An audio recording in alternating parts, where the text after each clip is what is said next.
शाम के टाइम। फिर इसने बच्चों से पूछा। मैंने 3-4 दिन वो सिलसिला जारी रखा, मैंने किसी के सामने वो बातें शेयर नहीं की कि क्या बात है। फिर 5-6 दिन के बाद फिर वो चीज़ें हो गई। तो मैं यहाँ पहले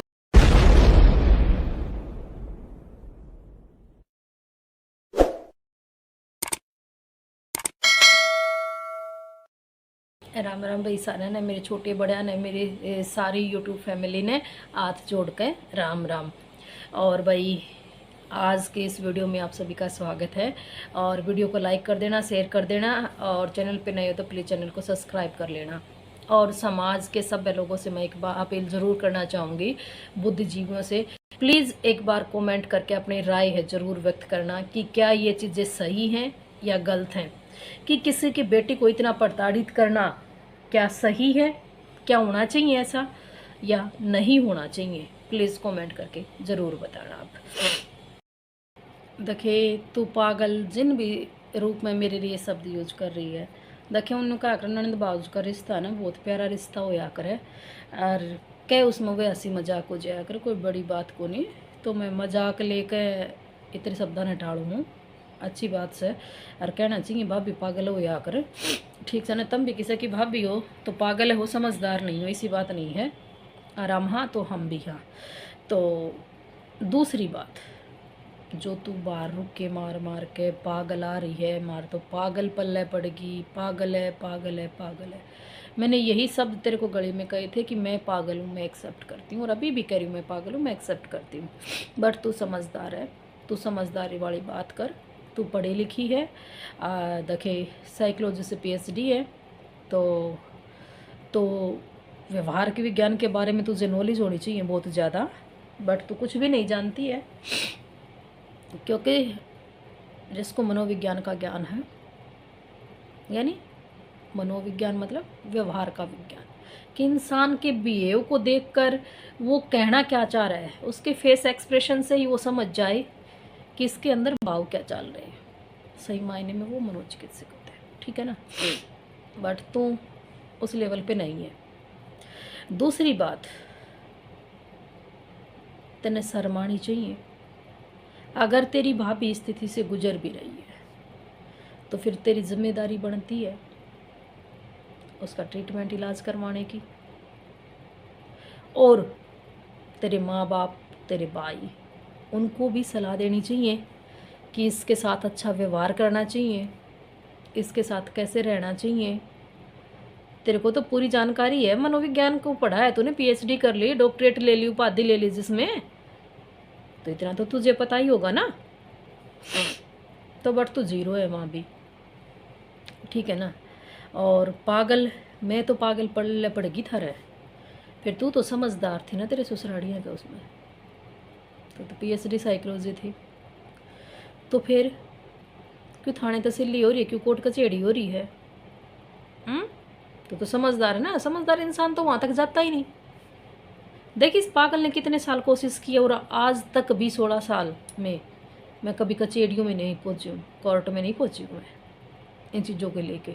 कितना तुमने टॉर्चर कर लिया, कितने प्रताड़ित कर लिए, कितनी घटिया तक घटिया, पता नहीं क्या क्या तुमने यूज़ कर लिया। बट मैं तो आज तक भी नहीं पहुँची हूँ कोर्ट तक, क्योंकि मैं मेरे घर बसाने में बिलीव करती हूँ।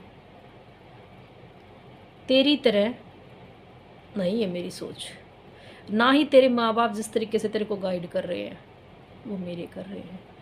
अगर जो चीज़ें तुमने मेरे साथ की ना, जो एलिगेशन तुमने किया है, अगर वो रियल में अगर मैंने कर रखे हो ना, तो मेरा बाप और भाई से हैं, मैंने खड़ी न काट कर दाब जाए, ठीक है ना। तू जितनी घटिया गंदे शब्द प्रयोग गली के अंदर कर रही थी ना, जिस बिजनेस को खोलने की तू बात कर रही थी, और तेरी माँ ऊपर छात पर खड़ी होकर के बगाड़ मेरे के बकीते खड़ी होकर न्यू कहे ना, अब मेरी ने तो लाइसेंस मिल रहा है, मेरी तो न्यू करेंगी न्यू करेंगी। देखे लाइसेंस तो बड़ी बड़ी फैक्ट्रियाँ के रद्द हो जाए अगर, ठीक से ना। और के प्रोफेशन खोल है वो मैं बता दूंगी, पहले बात सुन तेरे पागल शब्द की। जिस तरीके से तुमने मुझे टॉर्चर किया, वो स्थितियाँ कुछ भी हो सकती थी, और आकर किसने के बिरा की हो जाए, ठीक है ना।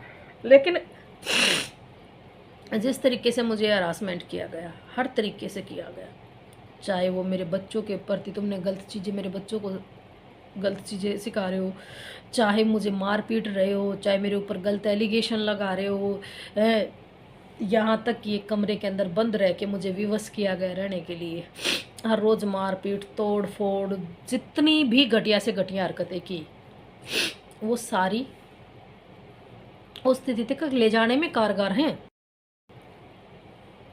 3-4 महीने जब तक तेरा जीजा एक्सपायर नहीं हुआ ना, जब तक सारी चीज़ें ठीक चल रही थी, बहुत बढ़िया डाल रहा करते ये मम का ले भाई, मारे भी भगवान ने सुन ली और कुछ बदलाव है, सारी चीज़ें ठीक है। दाऊँ बच्चा के साथ खेलना बैठना, और दाऊँ मेरे साथ भी 2-4 महीने खूब ठीक ठाक रहे। बहुत खुश थी मैं उस वक्त कि चलो थोड़ा सा चीज़ें झेल के, और अगर सही चीज़ें हो जाए तो उन्होंने कहा कर सुबह का बुला शाम को घर आ जाए, तो उसे बुला नहीं कहते। मैंने यही चीज़ें सोची थी। लेकिन जिस दिन तेरा जीजा एक्सपायर हुआ, उसी दिन तुमने दोनों, तेरे माँ बाप और दोनों तुमने बाणा ने साथ में आसमान पर पैर धर दिया है ना। तुमने उसी दिन ते साजिश बकवास रचनी शुरू कर दी। चलो कोई नहीं, छोड़ो। उसके बाद कुछ थरीदी हुई एंड्स में बता रही हूँ पब्लिक को। पता है, सबसे पहले इन्होंने कोशिश की मेरे बच्चों की नज़रों में मुझे गिराने की। कैसे पता है क्या करते ये लोग, कि किचन में मैं कुछ काम करती, और यहाँ से कैमरे लगने का भी एक रीज़न आपको मिल जाएगा कि मैं किचन में कुछ भी काम करती। हमारा किचन ये सामने ही है, आपको दिखाई दे रहा है, सामने ये किचन है जो किचन की है। तो कुछ भी काम करके, और जैसे काम हो जाता तो मैं मेरे कमरे में आ जाती, और इनका साइड वाला कमरा है, तो मेरे सासू ससुर की आदत है कि जब ये यहाँ से गुजरेंगे ना, तो आगे न पैर तो आगे न जागा, अरे मुँह न्यू रहेगा इस कमरे की कहने, तो मैं इसने न्यू डाल लिया करती। मम का आदत लाचार है, शर्म लिहाज तो है नहीं, मतलब क्या कहना उस बात पर। ठीक है, अच्छा फिर क्या करती, तेरे माँ बाप दोनों बतलाया करते हुए सारी बात आज भी रिकॉर्ड धरी हैं। फिर क्या किया मेरे साथ, 10-15 दिन हो गए मेरे साथ जो हरकतें हो रही थी। कि क्या हो रही थी वो हरकतें, कि मैं जैसे काम करके रूम के अंदर आ जाती, मेरी सास जाके किचन में सामान को इधर उधर डगाया करती, बड़ी मतलब चतुराई के साथ उन चीज़ों को। कि मैं तो पानी पीने गई हूँ, पानी ले आऊँ के पानी, अगर दूसरे न्यू भी आसास ना हो कि बर्तन कुछ ठावा है, तो भाई किस रीज़न तक वे चीज़ उठन लग रही है।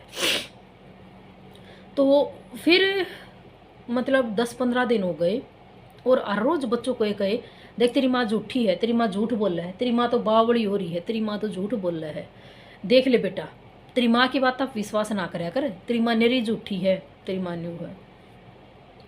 फिर मेरे खुद न्यू एहसास होने लग गया कि शायद तेन कोई दिक्कत तो नहीं हो रही है भाई, तू चीज़ वहाँ रखा है, और ये चीज़ किस तरह बदली पावे है। और फिर स्टार्टिंग में 2-3 दिन तो पता है मेरे बेटे ने क्या कहा, दादी काम किचन का मम्मी करती है, घर का भी सारा काम मम्मी करती है, और आपको कुछ चाहिए तो आपको बेड के ऊपर सारी चीज़ें मिलती हैं, और जब आपको चाहिए है वो चीज़ तो आप मम्मी को बोल दो, मम्मी आपको देगी, और अगर हमें बोल दो हम लेके आएंगे। अगर आपको नहीं मिल रहा तो आप, ये बातें 3 दिन हो गए, आप हर रोज़ एक नई बात को लेके क्यों आते हो। ये बात रेहान ने अपनी दादी से कही। ये बात बोले, ना बेटा तेरी मम्मी है ना पागल हो रही है, तेरी मम्मी झूठी है, जाते ये चीज़ करे देख ले वे चीज़। तो गुड़ हमारे एक डिब्बे में रखा है सामने, तो बोला दादी वहीं रखा रहता है, हमेशा वहीं रहता है, तो कहाँ जाएगा, ये बदल के दूसरी कब्बड़ में रखा है उसने। तो बोले यहाँ कैसे गए मम का बेटा, मैंने तो यहीं रखा था। तो ये चीज़ें सामान की अदला बदली करना, ये 10-15 दिन कंटिन्यू चलता रहा, और मतलब मुझे ये बिलीव करा दिया इन लोगों ने कि शायद मुझे सच में कोई प्रॉब्लम हो गई है। मैं सोची कि मुझे बोलने की बीमारी हो गई, क्या बात हो गई। मम कहा उस किचन की ये चीज़ें हैं, कहीं बाहर कुछ सामान रखा हो तो भी वहाँ पे ये चीज़ें हो रही हैं, बट मेरे रूम में कोई चीज़ें होती हैं वो अव्यवस्थित नहीं होती, वो इधर उधर नहीं होती। मेरे मन में बहुत सारे क्वेश्चन उठ रहे थे उस वक्त। फिर मैंने सोच समझ के मैं बहुत कोशिश की।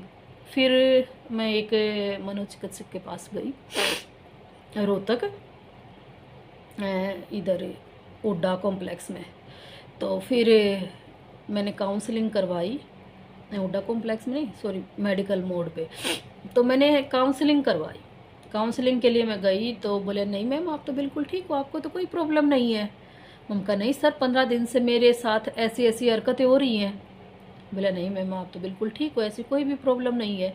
फिर उन्होंने पूछा कि आपकी फैमिली, आपकी सास, अदर्स किसी का कोई आपके साथ मनमुटाव या कुछ ऐसा नेचर है। मम का नहीं अभी तो चीज़ें सारी ठीक है, कोई ऐसा नहीं है। हाँ पहले था, मेरी सास के है थोड़ी ही, वह तो कर दिया करे और वही बार बार ये चीज़ें पूछ रही है और रोज़। तो बोले आपकी सास हर रोज़ क्यों पूछ रही है, क्या ज़रूरत है। मम का नहीं किचन का तो साग सब्जी जो भी रोटी टुका कुछ भी बनाना है किचन में वो सारा मुझे करना है, चाहे वो मैं दोपहर को बनाना हो, चाहे शाम को बनाना हो, चाहे सुबह बनाना हो, कभी भी इनकी डिमांड होती है, चाहे आधी रात ना मांगे तो मुझे ही बना के देना होता था। तो बोला ठीक है मैडम मैं आपको एक सजेशन देता हूँ। बोले आपके पास फ़ोन है एंड्रॉयड। मैम का यस सर है मेरे पास फ़ोन एंड्रॉयड। तो उन्होंने मुझे सजेशन दिया, बोला दूसरा भी है। मैम का यस सर 2 फ़ोन है, एक बच्चों के लिए लॉकडाउन में लिया था क्लासेस लगाने के लिए, तो बच्चों वाला फ़ोन मैंने क्या किया, तो उन्होंने मुझे बताया तो मैंने रसोई के अंदर फ्लाइट मोड पे डाल के और मैंने फ़ोन रिकॉर्डिंग पे लगा दिया। बोला मैम इससे आपको ये पता चल जाएगा कि रियल में आपको प्रॉब्लम है या नहीं है। तो जब मुझे प्रॉब्लम ही नहीं थी मुझे क्यों। तो मैंने उस दिन भी क्या किया कि मैं अगले दिन वहाँ से आने के बाद मैंने सुबह काम किया, काम करके और मैं फ्रीज़ के ऊपर ऐसे रखा ही, किसी को पता ही नहीं चले कि यहाँ फ़ोन रखा है और कैसे रखा है। तो जब मैंने 1-1.5 घंटे के बाद देखा तो यहाँ आके मैं लेटी तो वो चीज़ें उसके अंदर रिकॉर्ड हो चुकी थी। फिर शाम के टाइम फिर इसने बच्चों से पूछा, मैंने 3-4 दिन वो सिलसिला जारी रखा, मैंने किसी के सामने वो बातें शेयर नहीं की कि क्या बात है। फिर 5-6 दिन के बाद फिर वो चीज़ें हो गई। तो मैं यहाँ पहले आपने पिछले व्लॉग में देखा होगा कि जहाँ जब अब हमारा डाइनिंग टेबल है इस वाले रूम में, वहाँ पे बेड होता था। तो मैं उस बेड पे बैठ के और ऐसे योगा करने लगी। फ़ोन मैंने एक चला लिया, एक फ़ोन मैंने रिकॉर्डिंग पे रख दिया। तो इसको ये लगा कि फ़ोन है या वीडियो वगैरह बना रही है, देख रही है, और तो तुम्हारी तरफ है ही नहीं फ़ोन। तो उस वक्त हम कहाँ थे, पूरे घर की स्थिति मैंने वो उसके अंदर रिकॉर्ड कर ली। मेरी सास किचन में गई जस्ट, और फिर पानी के बहाने से, और फिर उसने क्या किया, फिर चेंज कराई खड़ी खड़ी। उसके लेखा तो यह योग करी, मैं ऐसे करके ऐसे योग कर रही थी, बैठी बैठी प्राणायाम अनुलोम विलोम करने लगी। उसको ये लगा कि ये खुद की वीडियो बना रही है, और मैंने वो फ़ोन ऐसे सामने करके मैंने वो रिकॉर्डिंग पे छोड़ दिया, लगा दिया सामने। वो किचन में चली गई तब। तो फिर उस टाइम वो सारी चीज़ें उसके अंदर रिकॉर्ड हो गई। फिर वही चीज़ें उसने दोबारा बच्चों से पूछा, देख बेटा आज फिर डगा रखी तेरी मम्मी ने, आज फिर वे चीज़ें यहाँ नहीं है। ऊपर जो कि कपबोर्ड मसाले वाले थे उसके मसाले सारे नीचे वाले डिब्बे में रख दिए। देख रोज़ के ये काम करे है तेरी मम्मी ने, है ना, ये तेरी मम्मी काम करने जोगी को नहीं रही, तेरी मम्मी पागल हो ली, तेरी मम्मी ये हो लिया। तो पागल करने की अंजू बहुत ज़्यादा कोशिश की गई। फिर उस दिन बात हद से ज़्यादा हो गई। तेरा भाई बाहर जा रहा था, मैंने फ़ोन करके बुलाया, मैम का आज बर्दाश्त से बाहर हो गई, अब मैं नहीं रहूँगी इस घर के अंदर। अरे अब तक जो चीज़ जो रही थी वो तो चलो सहन कर लिया, मतलब अब इतनी हद पे इस गंदगी पे भी उतर के आ गए कि मेरी इस इतना ज़्यादा मेरे साथ है। बोला क्या बात है। तो फिर भी तेरे माँ बाप ने पता क्या किया था, तेरा पाप बोला ना बेटा यह तो झूठी है, झूठ बोल रहा है बेटा, या हमने देख कर आज को ने हमने घर से बाहर काटना चाहा है। ये 2 शब्द आवे हमेशा ये बात। और फिर होली ये बात 10-15 दिन तक मिनट तक बात चली, बहस चली, सारी चीज़ें हुई। उसके बाद मैंने फ़ोन की रिकॉर्डिंग मम का ये देखा। फिर उठ के मेरे हस्बैंड ने देखा तो जहाँ से चीज़ें उठाई थी वो चीज़ें वहीं पे मिली, वो सारी चीज़ें। फिर बोला पापा माँ के कोई दिक्कत हो तो चल माँ ने दवाई दिवा दी, या आपका दिक्कत हो तो चल आपने, पर ये चीज़ क्यों कर रहे हो तुम। जस्ट उसी टाइम जब वह वीडियो ओपन हो गई ना, वो हुई, जाकर कमरे में बैठ गई, फिर ना निकले कमरे से बाहर। बहुत कोशिश की मेरे बच्चों को बहकाने की कि तेरी माँ पागल हो रही है, तेरी माँ कर रही है। उसके बाद मैं ठीक रही, बहुत टाइम तक फ्रेश रही। उसके बाद फिर मुझे टॉर्चर करना शुरू कर दिया। जब मेरे साथ वाइपर से मेरे साथ हरकत की गई ना, उसके बाद से फिर मेरी हरकतें कि मेरा जो भी सामान था, पीछे भी मेरा बहुत सारा सामान रखा था या बाहर रखा था। अब ये बताओ ना, हर चीज़ क्या कमरे के अंदर रखी जाती है? जो चीज़ें जहाँ होती हैं वो चीज़ें वहीं रखने की होती हैं। कि सामान को उठाए और बाहर किसी को दिया हुआ, किसी डबनत है, उनका नज़रा में अच्छी हो जाए, मास्टरनी तो बहुत अच्छी हमने चीज़ दे के जावा है, अरे मास्टरनी तो बहुत अच्छी सो की। जिसने मुफ्त की चीज़ मिलेंगी ना उसने अच्छे लग गया करे। और देखिए जिसने मेहनत करके कमा रखी हो ना फिर उसकी चीज़ बगा तो वे बुरे ही लग गया करे। तो ये चीज़ें खूब टाइम से हुई। और तेरे ना यकीन तो देख ले वे सारी रिकॉर्डिंग बाद में जो चीज़ हुई ना कैमरे फिर लगे। जिस दिन मेरे साथ ये हरकत की थी मैंने फ़ोन रसोई में लगाया और ये सारी चीज़ें उजागर हुई। उसके बाद 3 या 4 दिन के बाद फिर मंजू का फ़ोन आ जाता है कि माँ इन्हें छोड़ के न्यू आज माँ ये कर दे। बोले ईब के नहीं बेटा, ईब जय लोग ने बेरा पाटे गए ना तो लोग न्यू कहेंगे थारे में ये कमी है, इससे में कमी काट कहानी है अपन है। और देखिए इसने खूब अच्छी तरह तो बदनाम कर आवांगे। और ईब के ने बड़ी आड़ा षड्यंत्र हमने सोच रखा जो भी हम करेंगे वो सारी चीज़ें तब दोनों माँ बेटी बतलाई। और फिर तब ना अगले ही दिन तेरी माँ ने वो चीज़ करनी शुरू कर दी कि शाम ने 3:30